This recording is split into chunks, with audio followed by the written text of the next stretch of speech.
Неге ертеңге қалтырғанды жақсы көреміз? Ертең жасағанда оңай сияқты, ертең жасағанда күшті болып кетеді сияқты көрінеді. Кәсіпкер болам деген адам күннің жүйелеуімен болады. Бүгін жаңбыр ма? Қараман. Бүгін жел? Қараман. Бүгін боран? Қараман. Сол үшін бірінші кешікпеуден бастайық. Қарыздың күні жақындайды, 2 күн өткізіп барып келеді. Ертеңнің зияны міндетті түрде тиеді. Бүгінгі мәселені бүгін шешіп үйренсек, болды. Неге екенін білмеймін, кешікпей келсе неміз дей саламыз. Біз жалқаулықты шүкірмен шатастырып аламыз кейде, шынымен.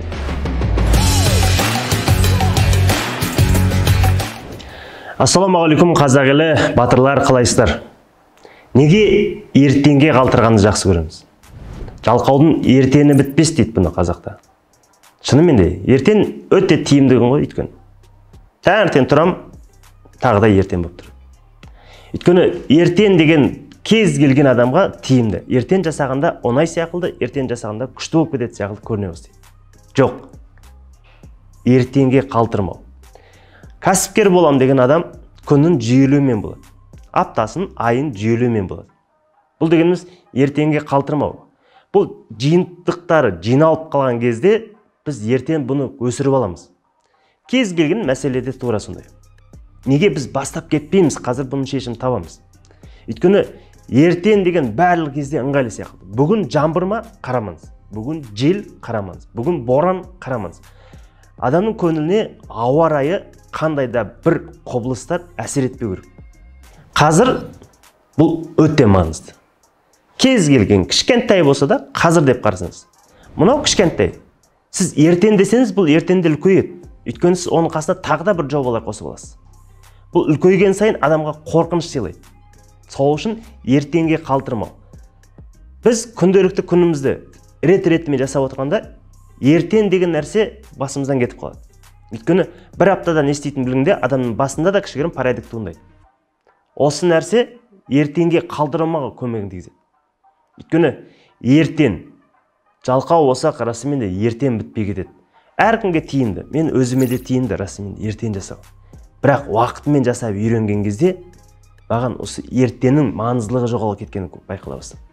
Ертеңгі күніңіздің маңызы жоқ. Здесь и сейчас дейді. Қазір маңызды. Болды. Өте қазір жасап үйренсеңіз жеткілікті. Өйткені әр нәрсе кейін жасағанда тиімді болып көрінетіні сол. Сол үшін бірінші кешікпеуден бастаңыз. Өзіңізден дейді ғой. Әр нәрсе бірінші уақытымен бару. Бұл кешікпеуді мен өз басында үйрендім. Өйткені бұрын сонда бола өтті. 10-да шақырады, 11-де келе саласың. Тойға 7-де шақырады, 9-да бара саласың. Не ғұрлым кешікпеу. Кейде кешігіп атсам түсіндіріп айтып қоямын. Болды. 7-де тойма, 9-да келем. Сол үшін кешіксеңіз міндетті түрде ескертіп айтыңыз. Бұл өзіңіздің қалыптастыруыңызды өзіңіз ұсына бастайсыз.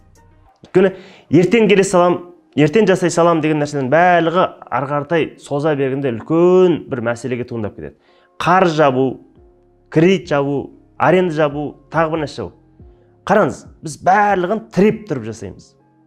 Аренданың күні келеді, аренда төлейміз. Қарыздың күні жақындайды, 2 күн өткізіп барып төлейміз. Кредит келеді, тіреп тұрып төлейміз. Неге алдын ала босамасқа? 3 күн бұрын төлеп қойдыңыз ба? Жоқ. 99% жағдайда төлемейміз. 4 күн бұрын неге сол мәселені жабып тастамадық? Оның бәрі жинақталған кезде аяғы не болып жатыр? Біреу банкротқа кетіп жатыр. Біреу минустарға кетіп жатыр. Біреу соның кесірінен жинақтап қарыз алып қарыз жауып жатыр. Өйткені кішкентай мәселе болып тұрғанда ол ертеңге қалтыра берді. Ертеңнің зияны міндетті түрде тиеді. Арт жақпен өмір сүрмейік, алдыға кет қалмайық.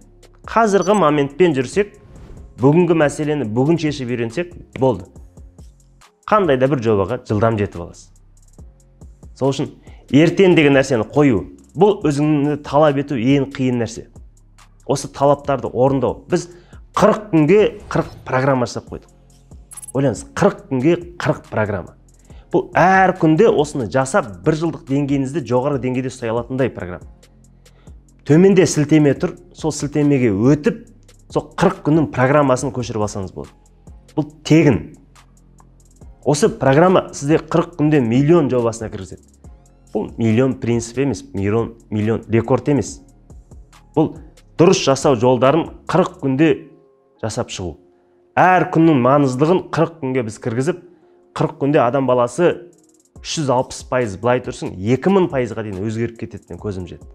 Өйткені 40 күн қазақта білесіздер өте маңызды күн. 40 күнді біз өте киелі деп санаймыз. Сол үшін де біздің 40 күніміз сізге 40 күндік программа болып. Сол үшін ертеңге қалтырмай, қазір жүктеп алыңыз. 40 күнде не істейтініңізді біліңіз. Және соған аз-маз болса да дайындалып келіңіз, егер бізге келетін болсаңыз. Бізге келгеннен кейін 1 жылдық стратегияңызды құрып үйреніңіз. Әр күнді лимон сияқты сығып, лимонад сияқты ішіп жүресіз. Өйткені 40 күн міне дегенше өтіп кетті. 1 жыл деген өтіп кетіп жатыр. 1 жылда өмірді өзгертетін бұл ертең емес, бүгін. Қазір бастайсыз, болды, 1 жылыңызда өзгерістер пайда бола бастайды. Ертең бұл жалқаудың күні. Ертең бұл еріншектің күні. Ертең бұл басқа біреудің күні. Барлық жамандықты қазақтың басына кіргізіп қойғанбыз. Жалқау, еріншек, қызғаншақ, кешігіп келеді. Неге екен білмеймін, кешікпей келсе неміз дей саламыз. Сол үшін өзіміздегі талантты өзіміз ашпасақ, өзге ұлт кеп, мынау қазақ сияқты деген ғой деп айтпайды. Пысық көріп, мынау қазақ деп мысал келтірмейді. Пысық ол біз. Өйткені біз бұрын сонда жасап көрмеген нәрсені бір жасап алсақ, болды, біз ертеңге қалтырмаймыз. Біз ертеңге қалтыра берсек, өзімізге әдет қылып қалыптастырып аламыз. Адамға ең тиімді қайталай берген нәрсе әдет болып қалыптасады. Ертеңге қалтыра берген нәрсенің барлығы бұл әдет. Қазір жасап кетудің барлығы әдет.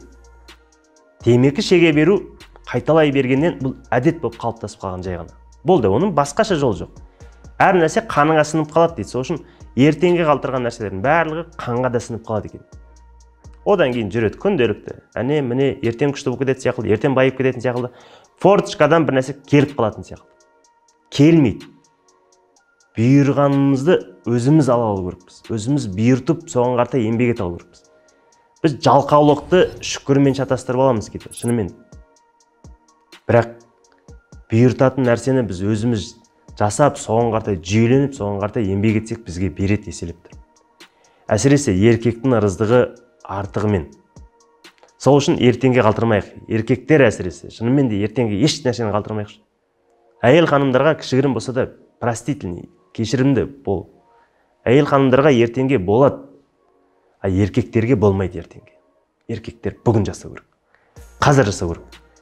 Өз ойыңызды айта кетіңіз. Канал пайдалы болса, міндетті түрде жазылыңыз және бөлісіңіз. Әр қазағым ертеңге қалтырмай, қазір жасап үйренсін. Ертең біздің күн емес, ертең жаудың күні болып кетуі мүмкін. Сол үшін бүгінгі күн бізге өте маңызды.